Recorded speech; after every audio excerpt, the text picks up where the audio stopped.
말씀으로 시작하는 축복의 하루, 오늘은 11월 21일 목요일입니다. 우리에게 주시는 하나님 말씀은 요한계시록 2장 12절부터 17절까지의 말씀 함께 합독하도록 하겠습니다. 버가모 교회의 사자에게 편지하라. 좌우에 날선 검을 가지신 이가 이르시되 네가 어디에 사는지를 내가 아노니 거기는 사단의 권좌가 있는 데라. 네가 내 이름을 굳게 잡아서 내 충성된 증인 안디바오가 너희 가운데 곧 사탄이 사는 곳에서 죽임을 당할 때에도 나를 믿는 믿음을 저버리지 아니하였도다. 그러나 내게 두어 같이 책망할 것이 있나니 거기 내게 발람의 교훈을 지키는 자들이 있도다. 발람이 발락을 가르쳐 이스라엘 자손 앞에 걸림돌을 놓아 우상의 제물을 먹게 하였고 또 행음하게 하였느니라. 이와 같이 내게도 니고다 당의 교훈을 지키는 자들이 있도다. 그러므로 회개하라. 그리하지 아니하면 내가 내게 속히 가서 내 입의 검으로 그들과 싸우리라. 귀 있는 자는 성령이 교회들에게 하시는 말씀을 들을지어다. 이기는 그에게는 내가 감추었던 만나를 주고 또 흰돌을 줄 터인데 그 돌 위에 새 이름을 기록할 것이 있나니 받는 자 밖에는 그 이름을 알 사람이 없느니라. 아멘. 오늘도 주님의 귀하신 말씀으로 이 하루를 보내시는 여러분들 가운데 좋으신 우리 주님의 은총과 평화가 가득하시기를 주님의 이름으로 축원합니다. 요한계시록, 특별히 요한이 반모섬에서 받은 환상의 말씀, 그 첫 번째 환상 7교회, 그 다음에 7 두루마리의 인, 그리고 7 대적 등등 계속해서 환상에 대한 이야기가 나오는데, 이 모든 환상은 바로 오늘날 있는 이 교회의 박해 가운데에서 우리의 믿음을 지키게 할 수 있도록 주님께서 주시는 위로와 격려와 소망의 메시지다. 오늘 특별히 그 7교회 중에 버가모 교회에 대해서 우리에게 말씀해 주십니다. 하나님께서 버가모 교회에 말씀해 주시는 말씀을 하면서 주의 말씀이 바로 좌우에 날선 검 가지신 이와 같은 이의 모습으로 나오셨을 뿐만 아니라 그들에게 먼저 칭찬을 하시죠. 12절 이하의 말씀 한 번 더 봉독해 보겠습니다. 버가모 교회의 사자에게 편지하라. 좌우에 날선 검을 가지신 이가 이르시되 네가 어디에 사는지를 내가 아노니 거기는 사단의 권세가 있는 데라. 네가 내 이름을 굳게 잡아서 내 충성된 증인 안디바가 너희 가운데 곧 사단이 사는 곳에서 죽임을 당할 때에도 나를 믿는 믿음을 저버리지 아니하였도다. 아멘. 여러분 생각해 보면 초대교회의 많은 교회들은 어디에 생겼습니까? 바로 큰 도시들에 많이 생겼습니다. 왜냐하면 도시에는 사람이 많고 이 예수 그리스도를 믿어 영생에 이른다라고 하는 이 사실, 예수 그리스도가 우리의 구주라고 하는 사실, 예수가 우리의 메시아라고 하는 사실을 많은 사람들에게 알려야 했기 때문에 교회는 아고라라고 하는 장터에서 복음이 전포되어지고 수많은 사람들이 모이는 회당 가운데 전파되어지고, 특별히 사도 바울은 유대인들, 이미 하나님을 알고 있는 자들 가운데 너희가 기다리셨던 예수, 그 그리스도는 바로 예수다 라고 하는 것을 말하기 위해서 또 그 접점이 있는 곳으로 항상 갔습니다. 따라서 도시 가운데 있는 교회는 많은 사람들을 향하기도 했지만 반대로 말하면 도시의 영향을 받기도 했던 것입니다. 그 도시는 우상 숭배가 많았던 곳이 대부분일 뿐만 아니라 그 그리스 로마의 신화에 나오도 수많은 신전들이, 우상들이 그곳에는 아주 즐비했습니다. 따라서 그러한 영향을 또한 교회가 전혀 받지 않을 수 없었습니다. 그래서 오늘 13절 말씀에 보면 사단의 권세가 있는 데다 라고 하는 것은 그런 의미입니다. 우리의 순수한 믿음을 잘 지켜내기 위해서, 또 그 믿음을 전파하기 위해서 교회가 도시들에 서져 있지만 그 도시가 가지고 있는 그 사단의 권좌와 같은 어두움과 당시의 세속적인 부분들이 있죠. 로마서 12장에 보면 너희는 이 세대를 본받지 말고 오직 마음을 새롭게 함으로 변화를 받아 하나님의 선하시고 기뻐하시고 온전한 뜻이 무엇인지 분별하라. 이 세대를 본받지 말라라고 분명하게 우리에게 말씀하셨듯이 버가모 교회는 바로 그런 위기 가운데 있었습니다. 대부분의 다른 교회들도 비슷합니다.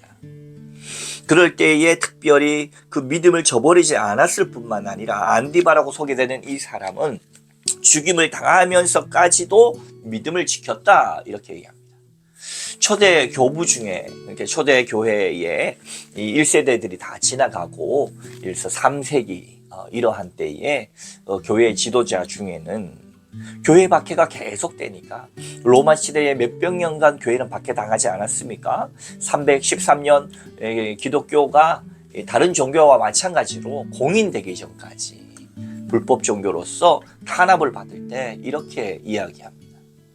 당시에 의료 수준이 높지 않았기 때문에 아이를 낳다가 죽던지 혹은 가벼운 열병에 의해서도 사람이 죽던지 여러 가지 전염병에 의해서 죽던지 수없이 많은 죽음이 우리에게 있지만 특별히 순교하여 죽기를 열망하라 이런 이야기를 할 정도였습니다.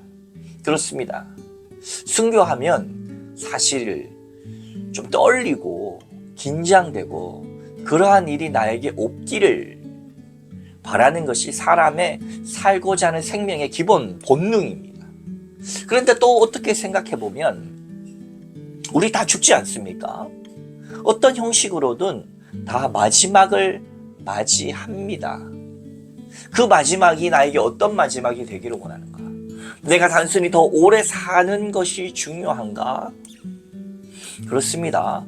사람은 기본적으로 자기의 생명이 계속해서 유지되기를 원하는 것이 기본 본능이고 욕구입니다. 그러나 인생을 통찰하며 바라볼 때 어찌 보면 단순히 오래 사는 것뿐만 아니라 의미 있게 내가 이 생을 살고 갈 수 있다라고 하는 그 확신이 드는 사람은 진정 행복한 사람이다. 여러분이 내가 이것을 위해 살다가 죽어도 좋겠다라고 하는 것을 발견한 사람입니까? 그렇지 못한 사람입니까? 만일 하나님의 복음의 능력이 우리 가운데 가득하여 내가 이것을 위하여 살다 죽어도 좋다라고 하는 것이 우리의 심령 가운데 그 열망으로 가득해지는 날이 있다면 바로 그 사람이 가장 행복한 날들을 보내고 있는 사람입니다. 그래서 오늘 여기 나오는 안디바 또한 그의 믿음 지킴에 대해서 믿음을 저버리지 않았다. 끝까지 믿음을 지켜간 것에 대해서 칭찬합니다. 그러나 14절 이후 두 가지 책망할 것이 있죠. 발람에 관련된 것 그리고 니골라 당에 가는 것. 당시에는 영지주의라고 하는 것이 판을 쳤습니다. 어차피 우리가 구원받을 것은 영혼이고 우리의 육체는 썩어 없어질 것이니 따라서 이 회개한 논리에 의해서 우리의 육체는 마음대로 해도 된다.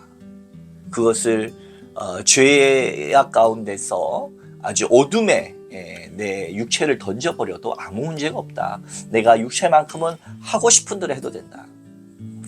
물론 에피쿠로스 학파 같은 경우가 꼭 그렇지만은 않겠지만 어떤 최고의 쾌락을 추구하는 그런 시대적 사조도 있었지요.